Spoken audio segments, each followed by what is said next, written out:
ಪವಿತ್ರಾತ್ಮನ ವರಗಳನ್ನು ಕುರಿತು ಬರೆದು ಅದರೊಂದಿಗೆ ದೇವರ ಸಭೆ ಯಾವ ರೀತಿ ಐಕ್ಯವಾಗಿರಬೇಕು,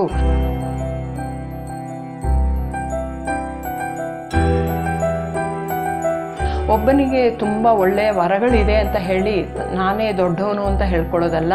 ಕೆಲವರಿಗೆ ಏನೂ ಇಲ್ಲ ಅನ್ನೋದರ ನಿಮಿತ್ತ ಅವರು ಸಭೆಯಲ್ಲಿ ಏನೂ ಪ್ರಯೋಜನ ಇಲ್ಲ ಅನ್ನೋ ರೀತಿಯಾಗಿ ನಾವು ನೋಡಬಾರ್ದು. ಎಲ್ಲರೂ ಐಕ್ಯಮತ್ಯದೊಂದಿಗೆ ನಾವು ಪ್ರಯೋಜನ ಪಡಬೇಕು.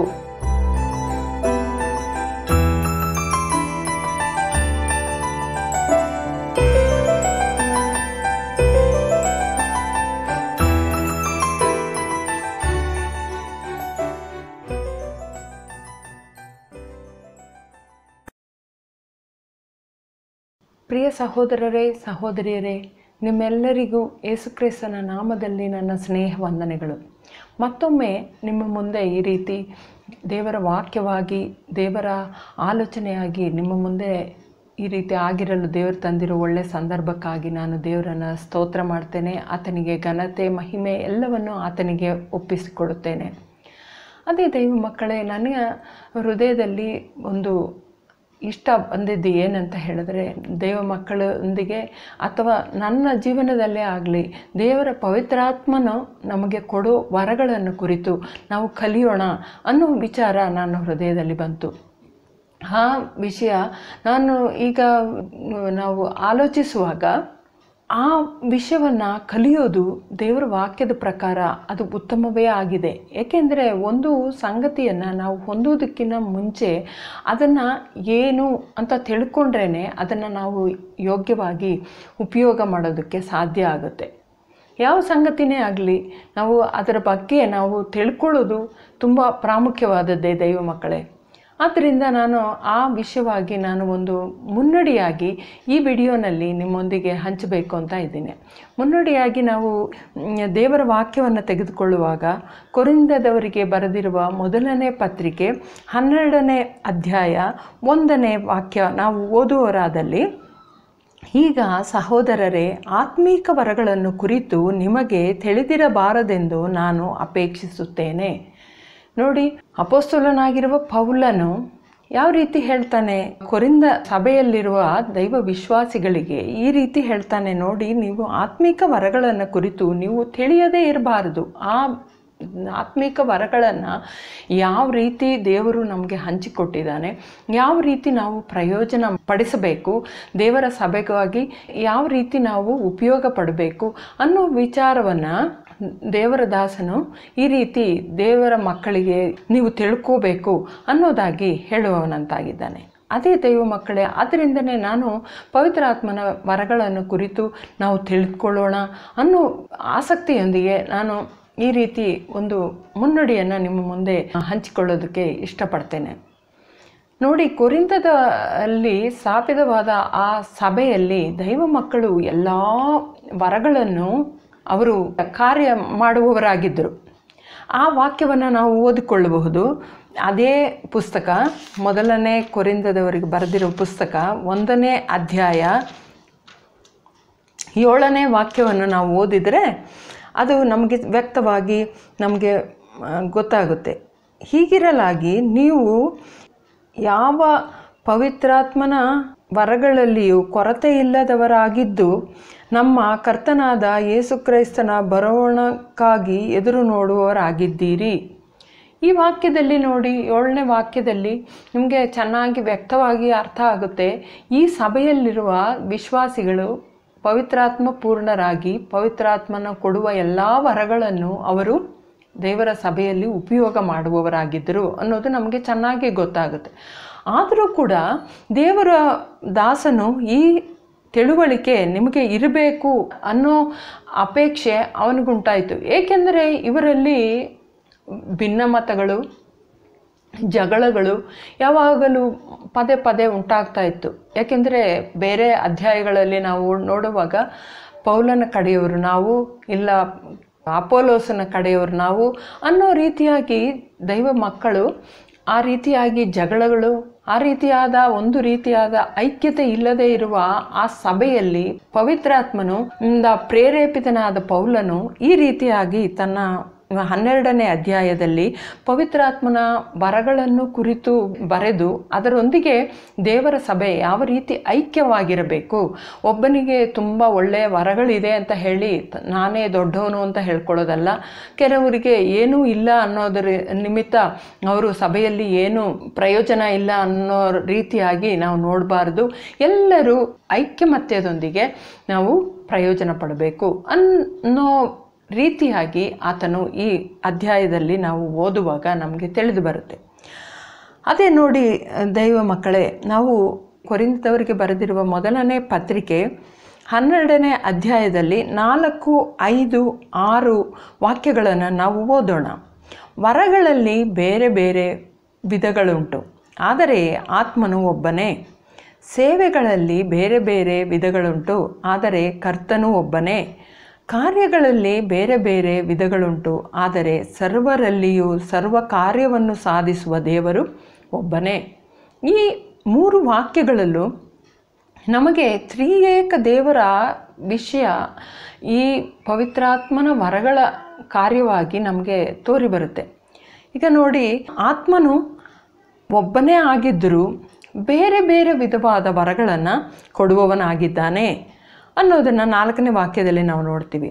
ಅದೇ ರೀತಿ ಕರ್ತನು ಒಬ್ಬನೇ ಆಗಿದ್ದರೂ ಎಲ್ಲ ದೈವ ಮಕ್ಕಳಿಗೂ ಒಂದೇ ರೀತಿಯಾದ ಸೇವೆಯನ್ನು ಕೊಡುವುದಿಲ್ಲ, ಬೇರೆ ಬೇರೆ ರೀತಿಯಾದ ಸೇವೆಗಳನ್ನು ದೇವರು ಕೊಡುವವನಂತಾಗಿದ್ದಾನೆ. ಅದೇ ದೇವರ ಸಭೆಗೆ ದೇವರು ಇಟ್ಟಿರುವ ಸೇವಕರು 5 ರೀತಿಯಾದ 5 ಪಂಗಡವಾದ ನಾವು ಸೇವಕರನ್ನು ನಾವು ನೋಡಬಹುದು. ಅಪೊಸ್ತಲರನ್ನು, ಪ್ರವಾದಿಗಳನ್ನು, ಸಭಾ ಸೇವಕರನ್ನು ಮತ್ತು ಸುವಾರ್ತಕರನ್ನು ಮತ್ತು ಉಪದೇಶಿಗಳನ್ನು, ಈ ರೀತಿಯಾಗಿ 5 ರೀತಿಯಾದ ಸೇವಕರನ್ನು ದೇವರು ಕೊಟ್ಟಿದ್ದಾನೆ. ಆ ರೀತಿಯಾದ ಸೇವೆಯನ್ನು ಕೊಡುವವರು ಯಾರು? ಕರ್ತನಾದ ದೇವರೇ, ಅಂದರೆ ಯೇಸು ಕ್ರಿಸ್ತನು ಮಾತ್ರವೇ. ಆಮೇಲೆ ಕಾರ್ಯಗಳಲ್ಲಿ 6ನೇ ವಾಕ್ಯ, ಕಾರ್ಯಗಳಲ್ಲಿ ಬೇರೆ ಬೇರೆ ವಿಧಗಳುಂಟು, ಆದರೆ ಸರ್ವದಲ್ಲಿಯೂ ಸರ್ವ ಕಾರ್ಯವನ್ನು ಸಾಧಿಸುವ ದೇವರು ಒಬ್ಬನೇ. ಅಂದರೆ ತಂದೆಯಾದ ದೇವರು ಈ ಪವಿತ್ರಾತ್ಮನ ಮೂಲಕವೂ ಯೇಸು ಕ್ರಿಸ್ತನ ಮೂಲಕವೂ ನಮ್ಮ ಮೂಲಕ ದೇವರ ಸಭೆಯಲ್ಲಿ ಕಾರ್ಯ ಮಾಡುವವನಾಗಿದ್ದಾನೆ. ಮೊಟ್ಟ ಮೊದಲನೆಯದಾಗಿ ನಾವು ತಿಳಿದುಕೊಳ್ಳುವುದು, ಪವಿತ್ರಾತ್ಮನ ವರವನ್ನು ಕೊಡುವವನು ಪವಿತ್ರಾತ್ಮನಾಗಿದ್ದಾನೆ. ಆತನ ಚಿತ್ತದ ಮೇರೆಗೆ ಆತನು ಕೊಡುವವನಾಗಿದ್ದಾನೆ. ಪವಿತ್ರಾತ್ಮನ ವರವನ್ನು ಮೊಟ್ಟ ಮೊದಲನೆಯದಾಗಿ ಯಾರಿಗೆ ಕೊಡಲ್ಪಟ್ಟಿದೆ ದೈವ ಮಕ್ಕಳೇ? ಇದು ದೇವರ ಸಭೆಗಷ್ಟೇ ದೇವರು ದಾನವಾಗಿ ಕೊಟ್ಟಿದ್ದಾನೆ. 11ನೇ ವಾಕ್ಯವನ್ನು ನಾವು ಓದುವುದಾದರೆ, ಆದರೆ ಈ ಎಲ್ಲ ಕಾರ್ಯಗಳನ್ನು ಮಾಡುವ ಆ ಒಬ್ಬ ಆತ್ಮನೇ ತನ್ನ ಚಿತ್ತಾನುಸಾರವಾಗಿ ಒಬ್ಬೊಬ್ಬನಿಗೆ ಹಂಚಿಕೊಡುತ್ತಾನೆ. ಈಗ ನೋಡಿ ದೈವ ಮಕ್ಕಳೇ, ನಾವು ನಮ್ಮ ಇಷ್ಟ ಏನೆಲ್ಲ ಇದ್ದರೂ ಕೂಡ ದೇವರ ಚಿತ್ತನೇ ಇದರಲ್ಲಿ ನಡೆಯೋದು. ಏಕೆಂದರೆ ದೇವರ ಆತ್ಮನೇ ತನ್ನ ಚಿತ್ತದ ಅನುಸಾರವಾಗಿ ಆತನು ನಮಗೆ ಈ ವರಗಳನ್ನು ಕೊಡುವವನಾಗಿದ್ದಾನೆ. ಈ ವರಗಳು ಯಾವುದು ಅನ್ನುವುದನ್ನು ಆನಂತರ ನಾವು ಆಲೋಚಿಸೋಣ. ಆದರೆ ಈ ಮೊಟ್ಟ ಮೊದಲಿಗೆ ನಾವು ತಿಳಿದುಕೊಳ್ಳಬೇಕಾದದ್ದೇನು ಅಂತ ಹೇಳಿದ್ರೆ, ದೇವರ ಆತ್ಮನೇ ಇದನ್ನು ಒಬ್ಬೊಬ್ಬರಿಗೂ ಹಂಚಿಕೊಡುವವನಾಗಿದ್ದಾನೆ. ಈ ರೀತಿಯಾದ ಆಲೋಚನೆಯಿಂದ ದೇವರ ಮಕ್ಕಳು ಅನೇಕರು ದೇವರ ಚಿತ್ತದ ಪ್ರಕಾರ ಅಲ್ವಾ ನಮಗೆ ಹಂಚಿಕೊಡೋದು, ಆದ ಕಾರಣ ನಾವು ಕೇಳಬೇಕಾಗಿಲ್ಲ, ನಾವು ಅಪೇಕ್ಷಿಸಬೇಕಾಗಿಲ್ಲ ಅನ್ನೋ ರೀತಿಯಾಗಿ ಹೇಳುವುದುಂಟು. ಆದರೆ ನಾವು ಈ ಬೇರೆ ವಾಕ್ಯಗಳನ್ನು ನಾವು ಹೋಲಿಸಿ ನೋಡುವಾಗ ದೇವರ ವಾಕ್ಯ ಏನು ಹೇಳುತ್ತೆ? ಪವಿತ್ರಾತ್ಮನು ಕೂಡ ಒಂದು ದಾನವಾಗಿದ್ದಾನೆ. ಪವಿತ್ರಾತ್ಮನ ಅಭಿಷೇಕವನ್ನು ಹೊಂದೋದಕ್ಕೋಸ್ಕರ ನೀವು ಬೇಡಿರಿ, ತಟ್ಟಿರಿ, ನೀವು ಹುಡುಕಿರಿ ಎಂದಷ್ಟೇ ದೇವರ ವಾಕ್ಯದಲ್ಲಿ ಸುವಾರ್ತೆಗಳಲ್ಲಿ ನಾವು ಓದುವವರಾಗಿದ್ದೇವೆ. ಅದೇ ಲೂಕನು ಬರೆದಿರುವ ಸುವಾರ್ತೆ 11ನೇ ಅಧ್ಯಾಯದಲ್ಲಿ ಆ ರೀತಿಯಾದ ಸಂಗತಿಯನ್ನು ನಾವು ನೋಡಬಹುದು. ಪವಿತ್ರಾತ್ಮನ ದಾನವನ್ನು, ವರವನ್ನು ನೀವು ಹೊಂದುವುದೇ ನಾವು ಬೇಡಿ ಅದನ್ನು ಹೊಂದಬೇಕು. ಅದಕ್ಕಾಗಿ ನಾವು ದಾಹವುಳ್ಳವರಾಗಿರಬೇಕು, ನಾವು ಅದಕ್ಕಾಗಿ ಹುಡುಕಬೇಕು, ಅದನ್ನು ನಾವು ಪಡೆಯಬೇಕು ಅಂದಷ್ಟೇ ದೇವರ ವಾಕ್ಯ ಹೇಳುತ್ತೆ. ಆದರೆ ಕೆಲವೊಂದು ದೈವ ಮಕ್ಕಳು, ದೇವದಾಸರು ಈ ರೀತಿ ಇದು ದಾನವಾಗಿರೋದ್ರಿಂದ ದೇವರ ಚಿತ್ತ ಅನುಸಾರವಾಗಿ ಈ ರೀತಿ ಕೊಡ್ತಾನಲ್ವ, ಆದ್ದರಿಂದ ನೀವು ಇದನ್ನು ಕೇಳಬಾರ್ದು. ಆ ಗಿಫ್ಟ್ ಆಗಿರೋದು ಅಂತ ಹೇಳುವಾಗ, ದಾನ ಅಂತ ಹೇಳುವಾಗ ಅದು ಕೊಡುವವನ ಇಷ್ಟದ ಮೇರೆಗಾಗಿರುತ್ತೆ, ನಾವು ಅದನ್ನು ಕೇಳಬಾರದು ಅನ್ನೋ ಅಭಿಪ್ರಾಯವನ್ನು ಹೇಳುವವರಾಗಿದ್ದಾರೆ. ಆದರೆ ದೇವರ ವಾಕ್ಯ ಆ ರೀತಿಯಾಗಿ ಹೇಳೋದೇ ಇಲ್ಲ. ನಾವು ಇದೇ ಪತ್ರಿಕೆಯಲ್ಲಿ ಕೊರಿಂಥದವರಿಗೆ ಬರೆದಿರುವ ಮೊದಲನೇ ಪತ್ರಿಕೆ 14ನೇ ಅಧ್ಯಾಯವನ್ನು ನಾವು ಓದುವವರಾದಲ್ಲಿ ಮೊದಲನೇ ವಾಕ್ಯ, ಪ್ರೀತಿಯನ್ನು ಅನುಸರಿಸಿರಿ, ಆದರೂ ಆತ್ಮೀಕ ವರಗಳನ್ನು ಅದರಲ್ಲೂ ಪ್ರವಾದಿಸುವುದನ್ನೇ ಅಪೇಕ್ಷಿಸಿರಿ. ನೋಡಿರಿ ದೈವ ಮಕ್ಕಳೇ, ಈಗ ಪ್ರವಾದನೆ ಮಾಡುವುದನ್ನು ನೀವು ಅಪೇಕ್ಷಿಸಿರಿ ಎಂದು ಪೌಲನು ಈ ಪತ್ರಿಕೆಯಲ್ಲಿ ಬರೆಯುವುದಾಗಿ ನಾವು 14ನೇ ಅಧ್ಯಾಯ ಮೊದಲನೇ ವಾಕ್ಯದಲ್ಲಿ ನಾವು ನೋಡ್ತೇವೆ. ಆತ್ಮೀಕ ವರಗಳನ್ನು ನಾವು ಅಪೇಕ್ಷಿಸುವುದು ಒಳ್ಳೆಯ ಕಾರ್ಯವಾಗಿದೆ, ಅದು ದೇವರ ಸನ್ನಿಧಿಯಲ್ಲಿ ಉತ್ತಮವಾಗಿದೆ. ಆದರೆ ಅದು ಯಾವ ಉದ್ದೇಶದಿಂದ ನಾವು ಅಪೇಕ್ಷಿಸುವವರಾಗಿದ್ದೇವೆ, ನಾವು ಬೇಡುವವರಾಗಿದ್ದೇವೆ ಅನ್ನೋದು ಪ್ರಾಮುಖ್ಯವಾದದ್ದು.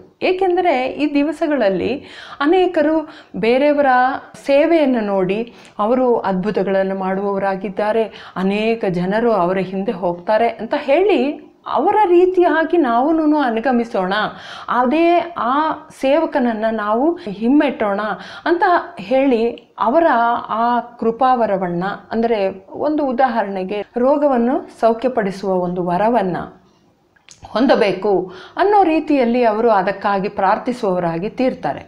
ಅದಲ್ಲದೆ ಕೆಲವರು ನಾವು ಸ್ಟೇಜ್ ಮೇಲೆ ನಾವು ತುಂಬ ಶೈನ್ ಆಗಬೇಕು, ನಾವು ದೊಡ್ಡ ಸ್ಥಿತಿಯನ್ನು ಮತ್ತು ಮರ್ಯಾದೆಯನ್ನು ಹೊಂದಬೇಕು ಅನ್ನೋ ಉದ್ದೇಶದಲ್ಲಿ ಅದನ್ನು ಕೇಳುವವರಾಗಿದ್ದಾರೆ.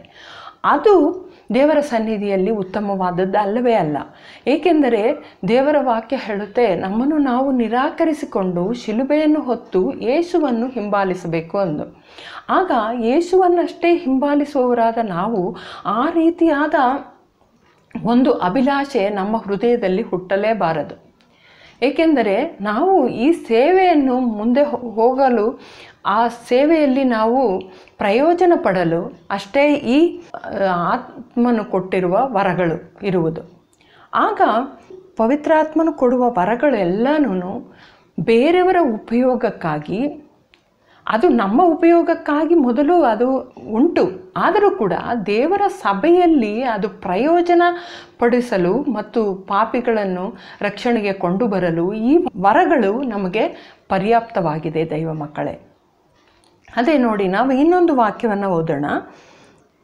7ನೇ ವಾಕ್ಯ ಹೇಳುತ್ತೆ, ಆದರೆ ಪವಿತ್ರಾತ್ಮನ ಪ್ರಕಟಣೆಯು ಪ್ರತಿಯೊಬ್ಬನ ಪ್ರಯೋಜನಕ್ಕಾಗಿ ಕೊಡಲ್ಪಟ್ಟಿದೆ. ನೋಡಿ, ಇದು ಆ ವರಗಳು ನಮಗೆ ಕೊಟ್ಟಿರೋದು ನಮ್ಮ ಪ್ರಯೋಜನಕ್ಕೆ, ಆದರೆ ಅದು ನಮ್ಮ ಸ್ವಂತ ಪ್ರಯೋಜನಕ್ಕಾಗ ಅಲ್ಲ, ಅದು ದೇವರ ಸಭೆಯ ಉತ್ತೇಜನಕ್ಕಾಗಿ, ದೇವರ ಸಭೆಯಲ್ಲಿ ಆತ್ಮೀಕ ಬೆಳವಣಿಗೆ ಉಂಟಾಗಲು, ಭಕ್ತಿ ವೃದ್ಧಿ ಉಂಟಾಗಲು ಅದು ಪ್ರಯೋಜನ ಪಡಬೇಕಾಗಿದೆ. ಅದಕ್ಕಷ್ಟೇ ದೇವರು ಈ ವರಗಳನ್ನು ನಮಗೆ ಕೊಟ್ಟಿರೋದು. ಇದು ಪ್ರತಿಯೊಬ್ಬನ ಪ್ರಯೋಜನಕ್ಕೆ ಕೊಟ್ಟಿದ್ದರೂ ಕೂಡ ಆತನ ಸೇವೆಗೆ ಅಷ್ಟೇ ಅದು ಪ್ರಯೋಜನವಾಗಿದೆ. ಈಗ ನೋಡಿ, ದೇವರ ಆತ್ಮನ ವರಗಳು ಮತ್ತು ಸೇವೆ ಎರಡೂ ಜೊತೆಯಲ್ಲಿ ಹೆಣೆದಿದೆ, ಅದನ್ನು ಬೇರ್ಪಡಿಸಲು ಸಾಧ್ಯವೇ ಇಲ್ಲ. ಈಗ ಒಂದು ಉದಾಹರಣೆಗೆ ನಾವು ವಿಚಾರಿಸುವುದಾದಲ್ಲಿ, ಒಬ್ಬ ಸಭಾಪಾಲಕನಿರ್ತಾನೆ ಅಂತ ಅಂದ್ಕೊಳ್ಳಿ. ಆ ಸಭಾಪಾಲಕನಿಗೆ ದೇವರ ಪವಿತ್ರಾತ್ಮನು ಕೊಡುವ ಜ್ಞಾನದ ವಾಕ್ಯ, ತಿಳುವಳಿಕೆಯ ವಾಕ್ಯ ಇದೆಲ್ಲ ತುಂಬ ಪ್ರಾಮುಖ್ಯವಾದದ್ದು.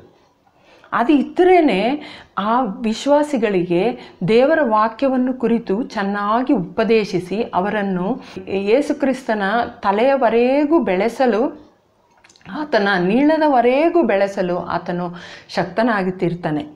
ಆದ ಕಾರಣ ಆ ಸಭಾಪಾಲಕನಿಗೆ ಈ ಜ್ಞಾನದ ವಾಕ್ಯ ಮತ್ತು ತಿಳುವಳಿಕೆ ವಾಕ್ಯವನ್ನು ದೇವರು ಕೊಡುತ್ತಾನೆ ಅಂತ ಇಟ್ಕೊಳ್ಳಿ. ಅದೇ ರೀತಿ ಇನ್ನೊಬ್ಬ ಸುವಾರ್ತಕನಾಗಿರುವವನಾಗಿದ್ದಲ್ಲಿ, ನಾವು ಸುವಾರ್ತೆ ಸೇವೆ ಮಾಡುವ ಆ ಸಮಯದಲ್ಲಿ ಅವನು ಅನೇಕ ರೋಗಿಗಳನ್ನು, ಭೂತಗ್ರಸ್ತರನ್ನು ನೋಡಬಹುದು. ಅವರಿಗಾಗಿ ಆತನು ಪ್ರಾರ್ಥನೆ ಮಾಡುವಾಗ ಅವರಿಗೆ ರೋಗದ ನಿವಾರಣೆ ಮತ್ತು ಭೂತ ಶಾಂತಿ, ಆ ರೀತಿಯಾದ ಅದ್ಭುತಗಳು, ಸೂಚಕ ಕಾರ್ಯಗಳು ಅವನಿಂದ ಮಾಡಲು ಸಾಧ್ಯವಾಗುತ್ತೆ. ಆ ರೀತಿಯಾಗಿ ದೇವರು ತನ್ನ ಆ ಪವಿತ್ರಾತ್ಮನ ವರಗಳನ್ನು ತನ್ನ ಇಷ್ಟದ ಮೇರೆಗೆ ಒಂದೊಂದು ಸೇವಕನು ಯಾವ ರೀತಿಯಾಗಿ ಸೇವೆಯಲ್ಲಿ ಮುಂದೆ ಹೋಗ್ತಾನೋ ಆ ರೀತಿಯಾಗಿ ಆ ವರಗಳು ಕೊಡಲ್ಪಟ್ಟುತ್ತೆ. ಆ ನಂತರ ಆ ಸೇವೆ ಕೂಡ ನಾವೇ ಆದುಕೊಳ್ಳಲು ಸಾಧ್ಯವಿಲ್ಲ.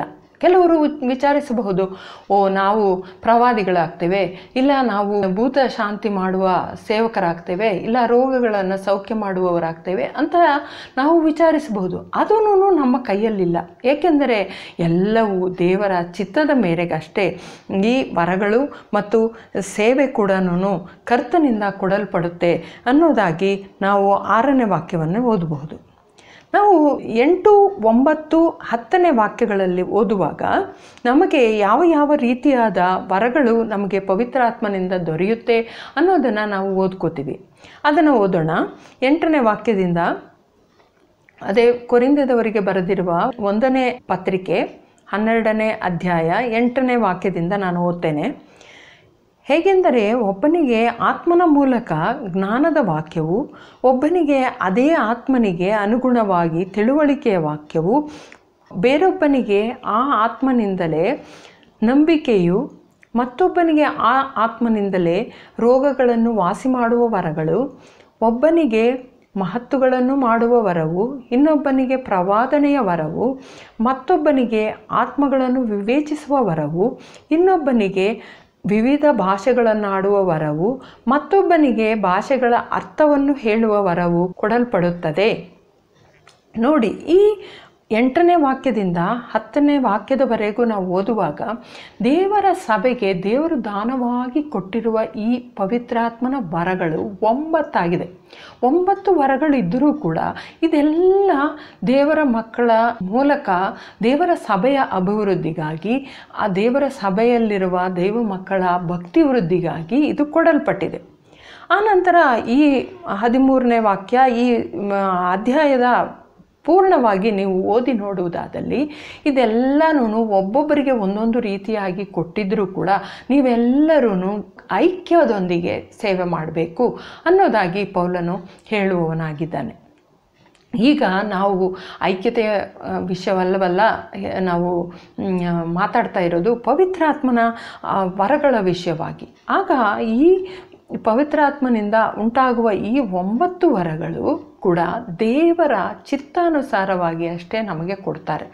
ಆದರೂ ಕೂಡ ನಾವು ಇದನ್ನು ಕೇಳಬಾರದು, ನಾವು ಪ್ರಾರ್ಥಿಸಬಾರದು ಅನ್ನುವುದು ಸರಿಯಾದದ್ದಲ್ಲ. ಏಕೆಂದರೆ ಯೇಸು ಕ್ರಿಸ್ತನೇ ಹೇಳಿದ್ದಾನೆ, ನೀವು ಬೇಡಿರಿ, ನೀವು ತಟ್ಟಿರಿ, ನೀವು ಹುಡುಕಿರಿ, ನಿಮ್ಮ ಪವಿತ್ರಾತ್ಮನ ವರಗಳನ್ನು ಹೊಂದೋದಕ್ಕೋಸ್ಕರ ನೀವು ಪ್ರಾರ್ಥಿಸಿರಿ ಅಂತಾನೇ ಹೇಳಿರೋದು. ಅದಲ್ಲದೆ ಪೌಲನು ಕೂಡ 14ನೇ ವಾಕ್ಯದಲ್ಲಿ ಪ್ರವಾದನೆಯ ವರವನ್ನು ನೀವು ಬೇಡಿರಿ ಅಂತ ಹೇಳಿದ್ದಾನೆ. ಆದರೆ ನಾನು ಈ ಸಂದರ್ಭದಲ್ಲಿ ನಿಮ್ಮೊಂದಿಗೆ ಹಂಚಲು ನಾನು ಅಪೇಕ್ಷಿಸುವುದೇನೆಂದರೆ, ನಮ್ಮ ಒಳ್ಳೆಯ ಉದ್ದೇಶದೊಂದಿಗೆ, ಅಂದರೆ ದೇವರ ಮಹಿಮೆಗಾಗಿ, ಆ ನಂತರ ದೇವರ ಚಿತ್ತಾನುಸಾರವಾಗಿ ನಾವು ಬೇಡುವವರಾಗಿದ್ದಲ್ಲಿ ಈ ವರವನ್ನು ದೇವರು ಕೊಡಲು ಆತನು ಸಂಪನ್ನನಾಗಿದ್ದಾನೆ, ಆತನು ಅದಕ್ಕಾಗಿ ಇಷ್ಟವುಳ್ಳವನಾಗಿದ್ದಾನೆ. ತಂದೆಯಾದ ದೇವರು ಸಕಲ ಆತ್ಮೀಕ ಆಶೀರ್ವಾದಗಳನ್ನು ಕ್ರಿಸ್ತನ ಮೂಲಕ ನಮಗೆ ಅನುಗ್ರಹಿಸಿದ್ದಾನೆ ದೈವ ಮಕ್ಕಳೇ. ಆದರೆ ಅದನ್ನು ಬೇಡುವವರಾಗಿ, ಅದನ್ನು ಹೊಂದುವವರಾಗಿ, ದೇವರ ರಾಜ್ಯಕ್ಕೆ ನಾವು ಉಪಯೋಗ ಪಡುವವರಾಗಿ ತೀರೋಣ ದೈವ ಮಕ್ಕಳೇ. ಆದರೆ ನಾವು ಬೇರೆಯವರನ್ನು ಅನುಗಮಿಸುವುದಕ್ಕೋಸ್ಕರವೋ ಅಥವಾ ನಾವು ನಮ್ಮನ್ನೇ ಘನತೆ ಪಡಿಸಿಕೊಳ್ಳುವುದಕ್ಕೋಸ್ಕರವೋ ಈ ವಿಷಯವಾಗಿ ನಾವು ಪ್ರಾರ್ಥಿಸಬಾರದು. ಅದಕ್ಕಾಗಿ ನಾವು ಎಚ್ಚರಿಕೆ ಉಳ್ಳವರಾಗಿರಬೇಕು. ಏಕೆಂದರೆ ಈ ರೀತಿಯಾಗಿ ನಾವು ನಮ್ಮ ಸ್ವಯವನ್ನು, ಅಂದರೆ ನಮ್ಮನ್ನು ನಾವೇ ತೋರ್ಪಡಿಸಿಕೊಳ್ಳಲು ಮಾಡುವ ಪ್ರಾರ್ಥನೆಗಳು ಯಾವುದು ದೇವರಿಗೆ ಇಷ್ಟವಾದದ್ದಲ್ಲವೇ ಅಲ್ಲ.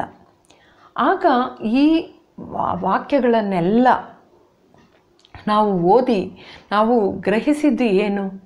ದೇವರ 9 ವರಗಳನ್ನು ಕೂಡ ಸಭೆಗೆ ಕೊಟ್ಟಿದ್ದಾನೆ. ಸಭೆಯ ಉದ್ಧಾರಣೆಗಾಗಿ, ಆ ನಂತರ ಯೇಸು ಕ್ರಿಸ್ತನ ನೀಳದವರೆಗೂ ನಾವು ಒಬ್ಬೊಬ್ಬರು ಬೆಳೆಯೋದಕ್ಕೋಸ್ಕರ ಈ ವರಗಳನ್ನು ಕೊಟ್ಟಿದ್ದಾನೆ. ಆದರೆ ಈ ವರಗಳನ್ನು ಒಬ್ಬೊಬ್ಬರ ಮುಖಾಂತರವೂ ಉಪಯೋಗಪಡಿಸುವುದು ದೇವರ ಚಿತ್ತಾನುಸಾರವಾಗಿದೆ. ಆದರೂ ಅದರಲ್ಲೂ ಕೂಡ ಕಾರ್ಯ ಮಾಡುವಾತನು ದೇವರಷ್ಟೇ. ಈಗ ನಾವು ಒಂದು ವಾಕ್ಯವನ್ನು ನಾವು ಓದೋಣ. ಫಿಲಿಪಿಯರಿಗೆ ಬರೆದಿರುವ ಪತ್ರಿಕೆ 2ನೇ ಅಧ್ಯಾಯ 13ನೇ ವಾಕ್ಯವನ್ನು ಓದೋಣ. ಏಕೆಂದರೆ ತನ್ನ ಸುಚಿತ್ತದ ಪ್ರಕಾರ ನಿಮ್ಮಲ್ಲಿ ಉದ್ದೇಶವನ್ನು ಕಾರ್ಯವನ್ನು ಸಾಧಿಸುವಾತನು ದೇವರೇ. ನೋಡಿ, ಆತನಲ್ಲಿ ಒಂದು ಉದ್ದೇಶ ಇದೆ. ದೇವರ ಸಭೆಯನ್ನು ಕುರಿತು ಅಥವಾ ದೇವರ ಮಕ್ಕಳನ್ನು ಕುರಿತು ಒಬ್ಬೊಬ್ಬರ ಮೇಲೂ ಒಂದು ಉದ್ದೇಶ ಇದೆ. ಆದರೂ ಆ ಉದ್ದೇಶವನ್ನು ಸಾಧಿಸುವವನು ಯಾರು? ತಂದೆಯಾದ ದೇವರೇ. ಆದ್ದರಿಂದ ಆತನ ಚಿತ್ತಾನುಸಾರವಾಗಿ ನಾವು ಮುಂದುವರಿಯೋಣ. ದೈವ ಮಕ್ಕಳೇ, ನಾವು ಪ್ರಾರ್ಥನೆಯಲ್ಲಿ ಒಳ್ಳೆಯ ಉದ್ದೇಶವುಳ್ಳವರಾಗಿ, ದೇವರ ನಾಮದ ಮಹತ್ವಕ್ಕಾಗಿ, ದೇವರ ಸಭೆಯ ಉನ್ನತಿಗಾಗಿ ನಾವು ಈ ವರಗಳನ್ನು ನಾವು ಬೇಡುವವರಾಗಿ ತೀರೋಣ. ಈ ವರಗಳನ್ನು ಹೊಂದಲು ಮುಖ್ಯವಾಗಿ ಹೇಗೆ ನಾವು ಹೊಂದಲು ಸಾಧ್ಯ ಉಂಟು ಅನ್ನೋದು ತುಂಬಾ ಸ್ವಾರಸ್ಯವಾಗಿದೆ. ಅದು ಪ್ರಾಮುಖ್ಯವಾಗಿಯೂ ಇದೆ. ಏಕೆಂದರೆ ದೇವರ ಮಕ್ಕಳು ಯೋಚನೆ ಮಾಡಬಹುದು, ನಾವು ಪ್ರಾರ್ಥನೆ ಮಾಡಿಬಿಟ್ರೆ ಈ ವರಗಳನ್ನು ಹೊಂದಲು ಸಾಧ್ಯ ಅಂತ. ಅದು ಸಾಧ್ಯವೇ ಇಲ್ಲ ದೈವ ಮಕ್ಕಳೇ. ನಾವು ಪ್ರಾರ್ಥನೆಯಲ್ಲಿ ಮುಂದುವರಿಬೇಕು, ಆಮೇಲೆ ವಚನ ಧ್ಯಾನದಲ್ಲಿ ನಾವು ಮುಂದುವರಿಬೇಕು. ಈ ಎರಡು ಕಾರ್ಯಗಳು ಪ್ರಾಮುಖ್ಯವಾದದ್ದು. ದೇವರ ಆ ವಾಕ್ಯವನ್ನು ನಾವು ಧ್ಯಾನಿಸುವವರಾಗಿ ಮತ್ತು ದೇವರ ವಾಕ್ಯಕ್ಕೆ ಪ್ರಾಮುಖ್ಯ ಕೊಡುವವರಾಗಿ, ಅದರ ಪ್ರಕಾರ ನಮ್ಮ ಜೀವನವನ್ನು ಸಿದ್ಧಪಡಿಸಿಕೊಳ್ಳುವವರಾಗಿ ನಾವು ತೀರಬೇಕು. ಅದಲ್ಲದೆ ಎರಡನೆಯದಾಗಿ ಯಾವಾಗಲೂ ಪ್ರಾರ್ಥನೆಗೆ ಯಾವಾಗಲೂ ಸಿದ್ಧತೆ ಉಳ್ಳವರಾಗಿ ನಾವು ಯಾವಾಗಲೂ ಪ್ರಾರ್ಥನೆಯನ್ನು ಹೆಚ್ಚು ಹೆಚ್ಚು ಮಾಡುವವರಾಗಿರಬೇಕು. ಆಗ ಅಷ್ಟೇ ನಾವು ದೇವರ ಆತ್ಮನಿಂದ ವರಗಳನ್ನು ಹೊಂದಿ ನಾವು ಪ್ರಯೋಜನ ಪಡುವವರಾಗಿ ತೀರ್ತೇವೆ. ಅದೇ ಈಗ ನೋಡಿದ್ವಲ್ಲ, ದೇವರ ಸಭೆಯಲ್ಲಿ ಪವಿತ್ರಾತ್ಮನು ಕೊಡುವ 9 ವರಗಳು. ಆ ವರಗಳು ದೇವರ ಸಭೆಯ ಉಪಯೋಗಕ್ಕಷ್ಟೇ.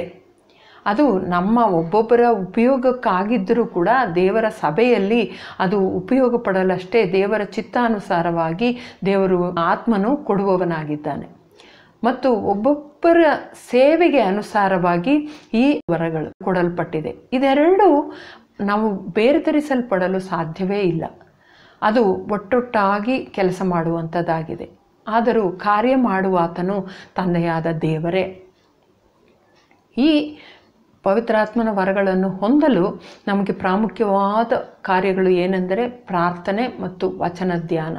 ಅದಕ್ಕೆ ತಕ್ಕಂತೆ ನಮ್ಮ ಜೀವನ, ಅದಕ್ಕೆ ನಾವು ಅನುಗುಣವಾಗಿ ನಾವು ಮುಂದುವರಿಯಲು ದೇವರು ನಮ್ಮೊಬ್ಬೊಬ್ಬರನ್ನು ಸಹಾಯ ಮಾಡಲಿ ಎಂದು ನಾನು ಆತ್ಮಾರ್ಥವಾಗಿ ಪ್ರಾರ್ಥಿಸುತ್ತೇನೆ.